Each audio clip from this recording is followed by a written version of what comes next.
ஜானியை தாக்கியவர்களை சர்வா கடுமையாக தாக்கியிருந்தான். சர்வாவுக்கு பயந்து அவர்கள் அங்கிருந்து ஓடிவிட்டனர்.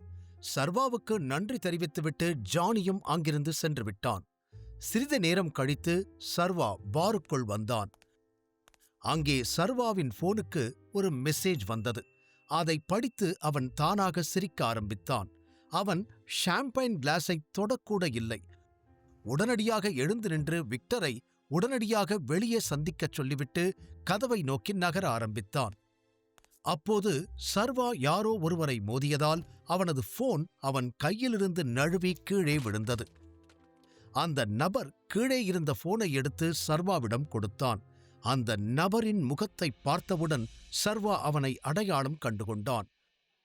அது அர்ஜுன், ஜிம் திறப்பு விழாவிற்கு வந்திருந்தவன். சர்வா உடனே அர்ஜுன் என்றான். சர்வாவின் வாயிலிருந்து அவன் பெயரைக் கேட்ட அர்ஜுன் சிரித்துக்கொண்டே, ஹலோ சர்வா, எப்படி இருக்க என்று கேட்டான். சர்வாவும் சிரித்துக்கொண்டே, சூப்பரா இருக்க, நீ எப்படி இருக்க என்று கேட்டான். அதற்கு அர்ஜுன், நானும் சூப்பரா இருக்கேன் மை ஃப்ரெண்ட், ஆனா நீ இங்க வருவேன்னு எனக்கு சுத்தமா ஐடியா இல்ல. இந்த சிட்டில இதைவிட நல்ல பார்ஸ் நிறைய இருக்குது. அதனால உன்னை இங்க பார்த்தது எனக்கு கொஞ்சம் ஆச்சரியமா இருக்குது என்றான். அர்ஜுன் சொன்னதை கேட்டதும் சர்வா விசித்திரமாய் உணர்ந்தான். ஆனால் அவன் புன்னகையுடன், ஆமா அதுவும் உண்மைதான், ஆனா என்னோட லைஃபை பொறுத்த வரைக்கும் நான் யாரை எங்க எப்படி மீட் பண்ணுவேன்னு எனக்கே தெரியாது. அது மட்டும் இல்லாம நீ எந்த பாருக்கு போனாலும் அது எல்லாமே ஒண்ணுதானே, பார்ல என்ன வித்தியாசம் இருக்க போகுது என்றான். அதை கேட்ட அர்ஜுனும் ஆமாம் என்று தலையசைத்து, அது என்னவோ உண்மைதான், ஆனா நீ இப்படி பாரா சுத்திக்கிட்டு இருக்கிறதுனால தான் ஜிம்முக்கு வர வழிய மறந்துட்டியா? ஃபர்ஸ்ட் எனக்கே நீ என்ன சொன்ன, ரெகுலரா ஜிம்முக்கு வருவேன்னு சொன்னேல, அதுக்கப்புறம் நான் உன்னை ஒரு டைம் கூட ஜிம்ல பார்த்ததில்ல என்றான். அதற்கு சர்வா, ஆமா நான் தான் சொன்னேன், ஆனா என்னோட ஒர்க் அந்த மாதிரி, ஆனா இனிமே நோ எக்ஸ்கியூஸ், நாளைக்கு நான் கண்டிப்பா ஜிம்முக்கு வருவேன் என்றான். ஆனால் அர்ஜுன் சர்வா நாளைக்கு கண்டிப்பா ஜிம்முக்கு வரமாட்டான் என்று கேள்விப்பட்டிருந்தான். ஜிம் விஷயத்தில் சர்வா சீரியஸா இல்லை என்று அர்ஜுனுக்கு தெரியும். ஆனால் அவன் அதை வெளியே சொல்லவில்லை. கடைசியாக அர்ஜுனும் சிரித்துக்கொண்டே, சரி நீ இப்பதான் உள்ள வரியா இல்ல வெளியே போறியா, இல்ல நான் உனக்கு ஏதாவது ஆர்டர் பண்ணட்டுமா என்று கேட்டான். இல்ல நான் ரொம்ப நேரம் ஆச்சு, நான் இப்ப கிளம்பிட்டேன், அதுவும் இல்லாம ரொம்ப லேட்டா தூங்குறதே எனக்கு பிடிக்காது என்று சர்வா இன்னொரு பொய் சொன்னான். அதை கேட்டு அர்ஜுன் சிரித்துக்கொண்டே, ஓ அப்படியா, அப்படின்னா ஓகே, ஆனா கண்டிப்பா இன்னொரு நாள் நீ கண்டிப்பா என் கூட ட்ரிங்க்ஸ் பண்ணணும், ஓகேவா, டேக் கேர் என்றான். கண்டிப்பா என்று சொல்லிவிட்டு சர்வா கதவை தாண்டி வெளியே நடந்து தன் காரில் அமர்ந்தான். சர்வா காரை பார்க்கிங் லாட்டிலிருந்து வெளியே எடுத்து வந்தபோது கார் கதவு திறந்தது. விக்டர் உள்ளே வந்து அமர்ந்து சர்வாவிடம், குட் நியூஸா பாஸ் என்று கேட்டான். சர்வா ஆமாம் என்று தலையசைத்து காரை முன்னோக்கி ஓட்ட ஆரம்பித்து, கரிகாலன் அந்த ஃபேமிலிஸ் எல்லாத்தையும் கருடன் பேஸ்மெண்ட்ல இருந்து காப்பாத்தி அவரோட வீட்ல கொண்டு வந்து வச்சிருக்காரு, இப்போ நாம அவரோட வீட்டுக்கு தான் போறோம் என்றான். அதை கேட்ட விக்டர் உடனே, சூப்பர், ஆனா அவங்க எல்லாம் பேஸ்மெண்ட்ல தான் இருப்பாங்கன்னு நான் நினைக்கவே இல்லை என்றான். அதற்கு சர்வாவும், நானும் அப்படி நினைக்கவே இல்லை, ஆனா எல்லாமே நம்ம பிளான் படி போயிட்டு இருக்கிறதுனால நான் ரொம்ப ஹாப்பி என்றான். ஆமா நான் அப்பவே கேட்கணும்னு இருந்தேன் பாஸ், கொஞ்ச நேரத்துக்கு முன்னாடி நீங்க பேசிக்கிட்டு இருந்த அந்த ஆள் யாரு, நீங்க ரொம்ப நேரம் பேசிக்கிட்டு இருந்தப்ப பார்த்தேன். ஃபர்ஸ்ட் நானும் உங்க பக்கத்துல வரலான்னு இருந்தேன், அப்புறம் நீங்க உங்க பிசினஸ் விஷயமா ஏதாவது பேசிக்கிட்டு இருப்பீங்க, அதுல நான் என்னோட மூக்க நுழைக்க விரும்பல, அதனால உங்களை டிஸ்டர்ப் பண்ண வேண்டான்னு ஓரமா ஒதுங்கிட்டேன் என்றான் விக்டர். சூப்பர் விக்டர், நீ உன்கிட்ட இருந்து இந்த மாதிரி ஒரு அண்டர்ஸ்டாண்டிங்க நான் கொஞ்சம் கூட எதிர்பார்க்கல, குட் ஜாப் என்று சர்வா சொல்ல அவர்கள் இருவருமே சத்தமாக சிரிக்க ஆரம்பித்தார்கள். அதன் பிறகு விக்டர் மீண்டும், ஆனா அவன் யாருன்னு நீங்க இன்னும் சொல்லவே இல்லையே பாஸ் என்றான். அவன் ஜிம் இன்ஸ்ட்ரக்டர் அர்ஜுன், அவன் ஒரு ஜிம் ரன் பண்ணிக்கிட்டு இருக்கான் என்றான் சர்வா. அதை பற்றி அவர்கள் பேசிக்கொண்டே கரிகாலன் வீட்டுக்கு வந்து காரை நிறுத்தினார்கள். உள்ளே செல்வதற்கு முன்பே சர்வா ரொம்ப சந்தோஷமாக உணர ஆரம்பித்தான். காரிலிருந்து கீழே இறங்கும்போது அவன் மிகவும் லேசாக உணர்ந்தான். சர்வா உள்ளே நுழையும் போதே கரிகாலன் வெளியே வந்து அவனை தோட்டத்திற்கு அழைத்துச் செல்லத் தொடங்கினார். அப்போது சர்வா, நீங்க அங்க போயிட்டு எனக்கு டெக்ஸ்ட் பண்றேன்னு சொன்னீங்க இல்லையா, ஆனா எனக்கு எதுவும் இன்ஃபார்ம் பண்ணாமலேயே ஸ்ட்ரெயிட்டா நான் சொன்ன வேலையை முடிச்சிட்டீங்க போலயே என்று கொஞ்சம் ஆச்சரியத்துடன் கேட்டான். இருந்தாலும் அவன் கரிகாலன் செய்ததை நினைத்து மிகவும் மகிழ்ச்சியாக இருந்தான். கரிகாலன் உடனே, இந்த மாதிரி ஒரு சின்ன விஷயத்துக்கு போய் டைகரை ஏன் தொந்தரவு பண்ணணும்னு நினைச்சுதா வேலையை முடிச்சிட்டு நான் மெசேஜ் பண்ணேன். எப்படி இருந்தாலும் நான் டைகரோட ஆர்டரை தான் ஃபாலோ பண்ணியிருக்கேன் இல்லையா என்று கேட்டார். சர்வா அவரது புத்திசாலித்தனத்தைக் கண்டு சிறிது சிரித்தான். தனது கேங் மெம்பர்ஸ் தங்கள் வேலையை எவ்வளவு சரியாக முடிக்கிறார்கள் என்று நினைத்து அவனுக்குள் கொஞ்சம் பெருமையாக இருந்தது. அவனது தந்தை உண்மையில் சரியான நபர்களை தேர்ந்தெடுத்திருக்கிறார் என்று நினைத்தான். டைகர் தன்னை எதுவும் தப்பாக நினைத்துவிடக் கூடாது என்பதற்காக கரிகாலனும் உடனடியாக விஷயத்தை சிறிது மாற்ற முயன்று, இன்னைக்கு நைட்டே நாம அவங்கள அட்டாக் பண்ணணும்னு நாம போட்ட பிளான் ரொம்ப நல்ல பிளான். கருடன் அங்க ரொம்ப கம்மியான காட்ஸை தான் போட்டிருந்தான். அவனுங்களும் எனக்கு சின்ன குழந்தைங்க மாதிரி. 10 நிமிஷத்துல வேலை முடிஞ்சது என்றார். கரிகாலன் வார்த்தைகளை கேட்டு சர்வா சிரித்துக் கொண்டே, ரொம்ப தேங்க்ஸ். நான் இப்ப எவ்வளவு சந்தோஷமா இருக்கேன்னு என்னால வெளியே சொல்ல முடியல. அதுக்கெல்லாம் நீங்க தான் காரணம் என்றான். கரிகாலன் சர்வாவின் கண்களில் இருந்த மகிழ்ச்சியை தெளிவாக கண்டார். அதனால் அவர், உனக்கு ஹெல்ப் பண்ண முடிஞ்சதுல எனக்கும் ரொம்ப சந்தோஷம் டைகர் என்றார். சர்வா கரிகாலனை விட்டு விலகி குழந்தைகள் விளையாடிக் கொண்டிருந்த தோட்டத்தை பார்க்க ஆரம்பித்தான். அவன் சிறிது நேரம் குழந்தைகளை பார்த்துவிட்டு சுற்றி பார்க்க ஆரம்பித்தான்.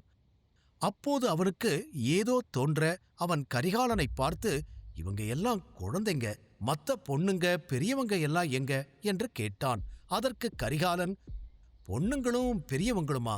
நீ என்ன சொல்ற? அங்க இந்த 5 சின்ன குழந்தைங்க மட்டும்தான் இருந்தாங்க, அங்க வேற யாருமே இல்லையே என்றார். அதற்கு சர்வா, பொண்ணுங்கன்னா இந்த குழந்தைங்களோட அம்மாக்கள், நீங்க அங்க ஹரிதாவை பார்த்திருக்கணுமே என்று கேட்டான். சர்வா சொன்ன வார்த்தைகளை கேட்டதும் கரிகாலன் மேலும் குழப்பமடைந்தார். அவர் எதுவும் புரியாமல் தலையை ஆட்டியபடி, இல்ல டைகர், அங்க பெரிய பொண்ணுங்க யாருமே இல்ல, அதோட ஹரிதான்னு எந்த பொண்ணுமே இல்ல என்றார். கரிகாலன் சொன்னதை கேட்டதும் சர்வா அதிர்ச்சி அடைந்தான். கருடன் தன் மனைவியையும் குழந்தையையும் கடத்திச் சென்றதாக லட்சுமணன் சர்வாவிடம் கூறியிருந்தான். இப்போது லட்சுமணன் மனைவி ஹரிதா கருடனின் வீட்டில் இல்லை என்றால் அவள் வேறு எங்கே இருக்கிறாள் என்று யோசித்தான். இப்போது சர்வாவுக்கு ஒரு புதிய பிரச்சனை எழுந்தது. ஹரிதா எங்கே இருக்கிறாள் என்று அவனுக்கு தெரியாது. கருடன் ஹரிதாவை கொன்றிருக்கலாம் என்றும் அவன் பயந்தான். ஆனால் அவள் உயிருடன் இருக்கிறாள் என்று சர்வா மனதில் நம்பிக்கையுடன் இருந்தான். லட்சுமணனை நிச்சயமாக அவன் குடும்பத்துடன் சேர்த்து வைப்பேன் என்று சர்வா உறுதியளித்திருந்தான், அதுவும் முழு குடும்பத்துடன். சர்வா நின்று இதையெல்லாம் யோசித்துக் கொண்டிருந்தபோது கரிகாலன் அவனை எண்ணங்களிலிருந்து மீட்டு, ஆனா ஒன்னு டைகர், இந்த குழந்தைங்களை வச்சு கருடன் என்ன பண்ண பிளான் பண்ணியிருந்தான்னு எனக்கு இன்னும் புரியல என்றார். சர்வா கரிகாலனை பார்த்து, ரொம்ப நன்றி, நீங்க மட்டும் இல்லைன்னா இந்த வேலை சாத்தியமில்லை. இனி நீங்க கவலைப்பட வேண்டிய அவசியம் இல்லை. அவங்களுக்கு தங்குற இடம், சாப்பாடு எல்லாம் நான் ஏற்பாடு பண்றேன் என்றான். அதை கேட்ட கரிகாலன் தலையசைத்து, எப்ப எங்க என்ன வேணும்னாலும் எனக்கு ஒரு கால் பண்ணு, அடுத்த நிமிஷம் நான் நீ இருக்கிற இடத்துல இருப்பேன் என்றார். இப்போது சர்வாவின் கண்கள் மீண்டும் குழந்தைகள் மீது விழுந்தன. அவன் அவர்கள் அனைவரையும் ஒவ்வொருவராக பார்த்து கொண்டிருந்தான். திடீரென்று சர்வாவின் கண்கள் மற்ற குழந்தைகளிடமிருந்து விலகி நின்று அவர்களுடன் விளையாடாமல் இருந்த ஒரு பெண் குழந்தையின் மீது சென்று நின்றன. அவள் முழங்கால்களை வளைத்து தலையை முழங்காலில் வைத்தபடி குனிந்து அமர்ந்திருந்தாள். சர்வாவுக்கு அவள் என்ன செய்கிறாள் என்று புரியவில்லை. ஆனால் அந்த பெண் அழுகிறாள் என்று அவன் உணர்ந்தான். சர்வா அந்த பெண்ணிடம் சென்று அவள் முன் அமர்ந்து மெதுவாக ஹாய் என்றான். சர்வாவின் குரலை கேட்ட சில நொடிகளுக்குப் பிறகு அந்த பெண் தலையை தூக்கினாள். அவள் முகம் சிவந்து கன்னங்கள் வீங்கியிருந்தன. அவள் கண்கள் அழுகையால் கனமாக இருந்தன. அவள் கண்களுக்கு கீழும் கன்னங்களிலும் கண்ணீர் துளிகள் இருந்தன. சர்வா மெதுவாக அவளிடம், நீ ஓகேவா? நீ ஏன் அழுதுகிட்டு இருக்க? உனக்கு இந்த இடம் பிடிக்கலையா என்று கேட்டான். சர்வாவின் கேள்விகளைக் கேட்டதும் அந்த பெண்ணின் முகம் மேலும் வாடியது. அவளை பார்த்ததும் அவள் மீண்டும் அழப்போகிறாள் என்று தோன்றியது. ஆனால் அவள் அழவில்லை.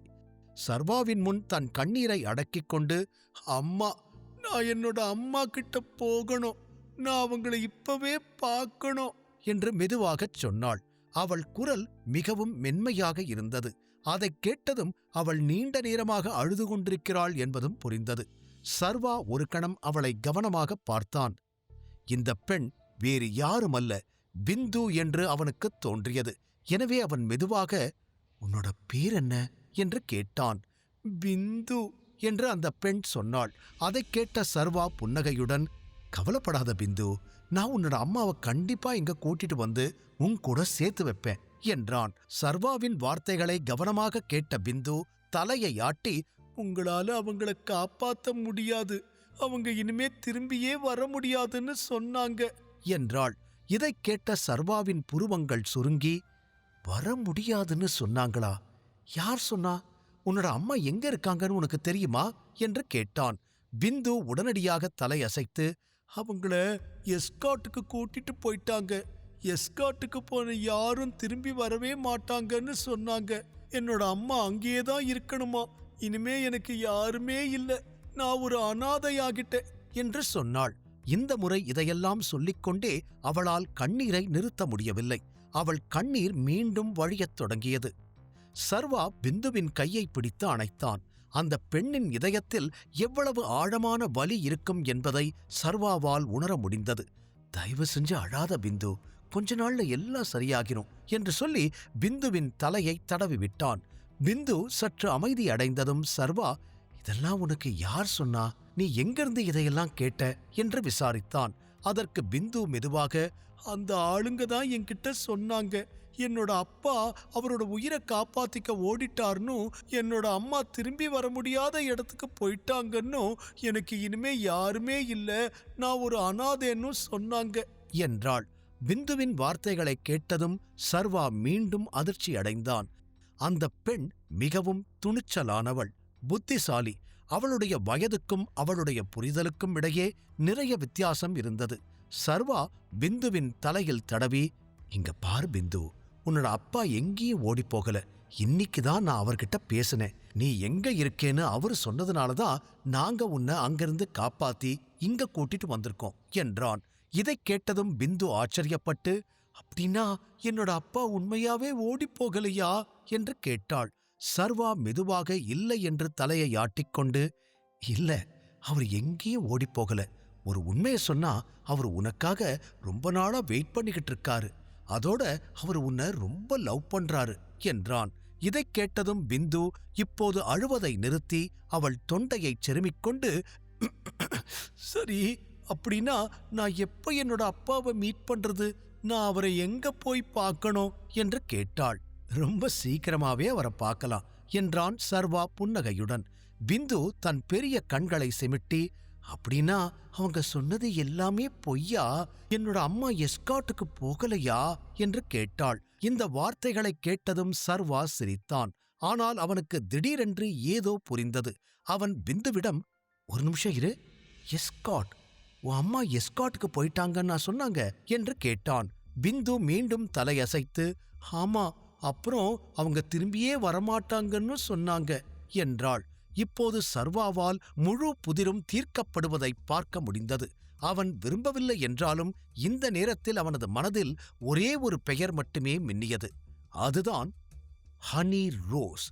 அவன் பரத்தின் ஹனி ரோஸ் எஸ்காட் சேவைகளைப் பற்றி யோசித்துக் கொண்டிருந்தான். அதனுடன் அவன் அங்கே ஹரிதாவை கண்டுபிடிக்க முயற்சிப்பதாகவும் முடிவு செய்திருந்தான். ஹரிதா அங்கு இருப்பாளா என்பது உறுதியாக தெரியவில்லை. ஆனால் அங்கே தேடுவதில் எந்த தவறும் இல்லை.